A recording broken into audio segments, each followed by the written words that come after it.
and to commend NTA for taking the front seat in terms of giving extension prominence in terms of conversation on how to address food security.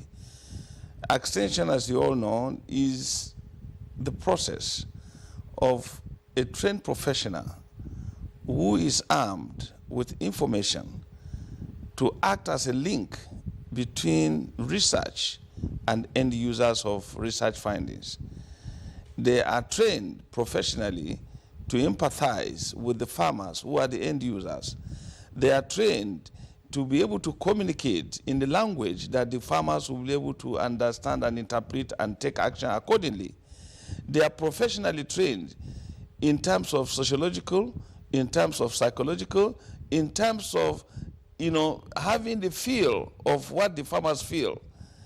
They don't look down on the farmers. They are also trained to bring back to research findings that are peculiar to the circumstances of the end users who are farmers, to research, so that research can find solutions to their problems. In the process, we have had historical background of many interventions in the Nigerian agricultural system as far back as the colonial era, in terms of when the first botanical garden in Ibadan, which later became the foundation of what we now call Federal Ministry of Agriculture in 1894. They were armed with activities that engender research and also transfer of technology to end users and farmers. So extension is as old as Nigeria. But over the years, it was amplified by the World Bank. And kudos to the World Bank for initiating the agricultural development programs, because hitherto you have Operation Feed the Nation, you have Green Revolution, you have all those programs. But the one that situated agricultural development intervention in Nigeria was the ADP system, where you have what we call training and visit system that was adopted as a methodology, whereby extension agents will go on visitation and train farmers and therefore transfer technologies to them. And if there are new technologies, they do what we call seeing is believing, by having plots for demonstration plots, where they will apply the new technologies for farmers to see. And then they will also have a side-by-side of it, technology that are traditional to the farmers. Because the future of innovation is a very difficult, complex situation. In the future of innovations, is categorized, and you should appreciate that. And that is why some of us in extension profession were very, very uncomfortable. We are charlatans, and people who are not professionally defined do extension work. They don't understand the concept. They don't understand the nitty-gritties. And that is the foundation. For instance, in the future of innovations, you must understand that there are innovators. There are many people, when you introduce new idea to them, they proceed to adopt it. They don't waste time. We call them innovators. There are those we call early adopters, who will wait and process, ask questions before they adopt. We call them early majority. There are those who will stay in between and wait to see whether if it will work or not work. We call them the late majority. Then there are those people, no matter whatever you tell them, they will never believe you. They will still strict to their own traditional practices. We call them laggards. Therefore, if you are not trained as an extension professional to do extension work, either administratively or in the discharge of extension work, and you don't understand all these things, it becomes a problem. And that is why in the whole circuit of agriculture, in the entire ecosystem, you discover that there are people dealing with crops, there are people dealing with animals, there are people dealing with fisheries, there are even people dealing with agroforestry or silviculture or all the practices that are encompassing in agriculture as an entire system. It is only the extensionists that are trained to have the basic and rudimentary knowledge of all these things in the interest of survival of the agricultural system. So therefore, we see that over the years, the success of the ADPs was based on professionalizing extension, in terms of training, in terms of logistics support. Extension workers were designed in such a way that from the top management to zonal level, to village level, to block level and village level of extension delivery. And it was effective. They were provided with vehicles, they were provided with motorcycles, but immediately World Bank ended its program, ADP collapsed. Many of the ADP structures were no longer available.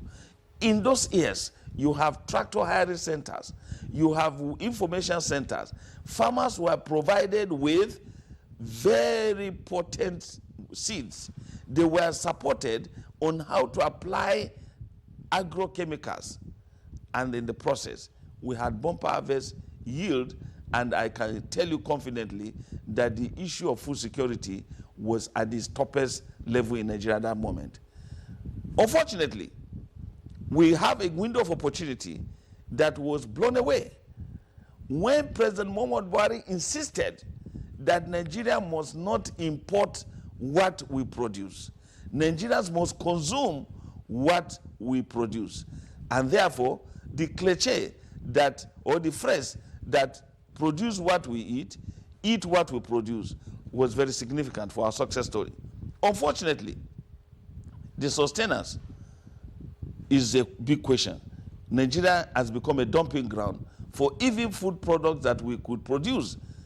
Massive smuggling and importation has affected our local producers, and 75 to 80% of the food we consume in Nigeria is in the hands of small-scale farmers. So I welcome any technology or any innovation as an extensionist, but let's tarry and make sure we do not jettison the traditional practices that still worked for us and still gave us success stories.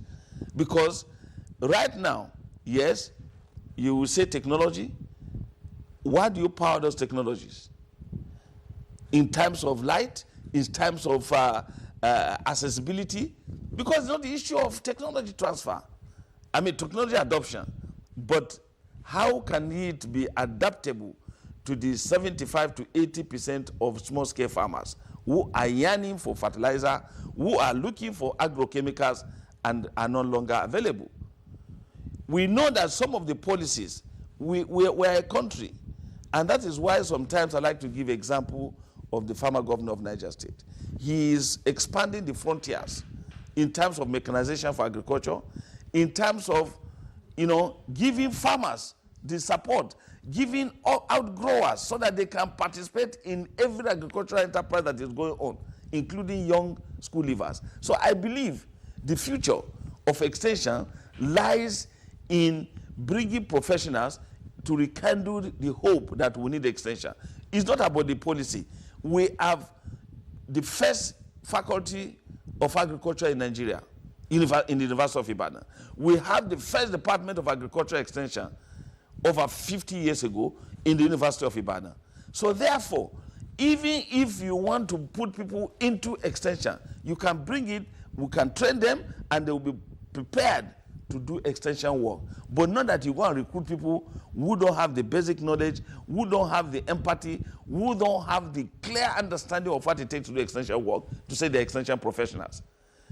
It's unacceptable. And the scope has now widened because President Bola Ahmed Tinubu has added additional value to the Nigerian agricultural system with the expansion of frontiers in the livestock sector.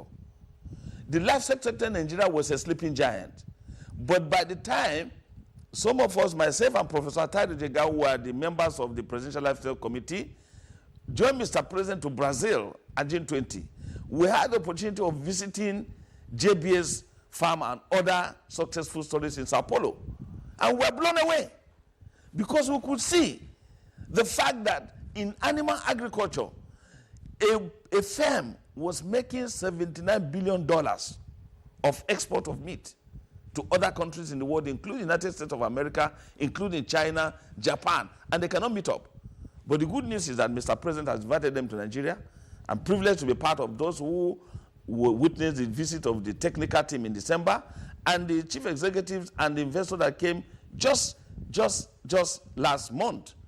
So it is a privilege to note that Mr. President has really engineered a new process.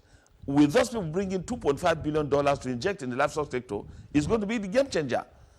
All right,